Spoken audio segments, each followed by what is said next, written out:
5 का ए पर ध्यान दीजिए। 5 का ए में कहता है एक्स और वाई तीन दो अनुपात में लाभ हानि बांटते हुए साझेदार हैं। एक्स जो कार्य नहीं करेगा 1 जनवरी 2020 को 5 लाख रुपया पूंजी लगाता है।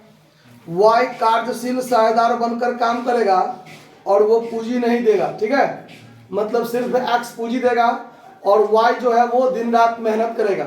एक्स मेहनत नहीं करेगा इसीलिए वो पूंजी दे रहा है, और वाई जो है वो दिन रात क्या करेगा, मेहनत करेगा, वो पूंजी नहीं दे रहा है। फिर है कि साझेदारी संलेख में व्यवस्था है कि पूंजी पर 8% के दर से ब्याज दीजिए और प्रत्येक कार्यशील साझेदार को 2000 रुपया प्रति माह वेतन दीजिए। तो प्रत्येक क्या कार्य करने वाला तो एक ही साझेदार है, क्या वाई, जो दिन रात मेहनत करेगा।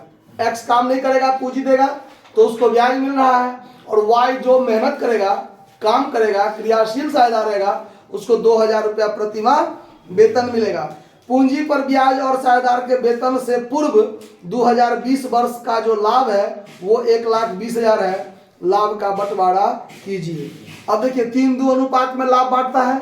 अब यहाँ पर जब आप बनाइएगा सवाल तो सबसे पहले profit and loss appropriation account, appropriation account यहां लिखिएगा फॉर द ईयर एंडिंग 2020, है ना।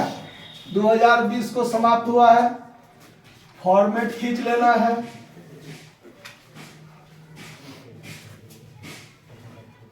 क्रेडिट डेबिट पार्टिकुलर अमाउंट, ठीक है। सवाल में है कि वो शुद्ध लाभ जो कमाया है वो 1,20,000। तो सबसे पहला काम कि बाय नेट प्रॉफिट जो है आपका वो 1,20,000 यहां लिख दीजिए, दिक्कत कोई।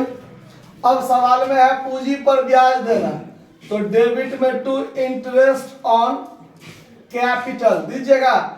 ये होगा सिर्फ किसके लिए, एक्स के लिए। किसके लिए, सिर्फ, चूंकि पूंजी सिर्फ एक्स दे रहा है, तब 5 लाख का क्या परसेंट देना है, 8%। तब 5 लाख का 8% 40,000 रुपया। तो 40,000 रुपया जो इसका ब्याज होगा, तो ये तो अकेले है, तो अकेले है तो डायरेक्ट यहाँ 40,000 लिख दीजिए, ठीक है। फिर है वाई को सैलरी देना है, तो 2 वाई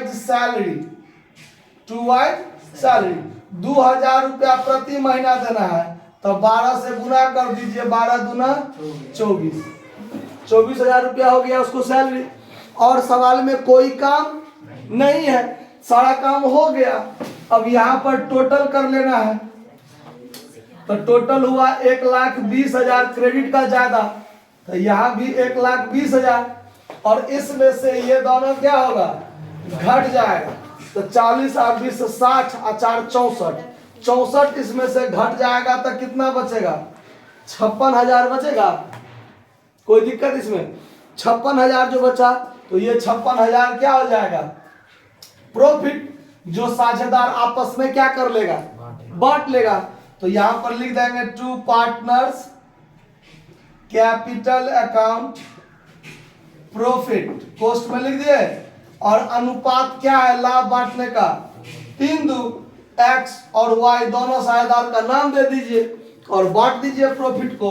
तो यहाँ 56,000 को जो बांटिएगा तो 3/5 और 56,000 गुने 2/5, तो इस शेष को काटिए तो 11,200, तो 11 दूना 22,400। फिर यहाँ काटिए 11,200, 33,600, दोनों को लिख दीजिए 33,600, 22,400। सवाल बनकर क्या हो गया, तैयार हो गया। किसी को कोई इस बात को समझने में दिक्कत नहीं ना, नोट कर लीजिए।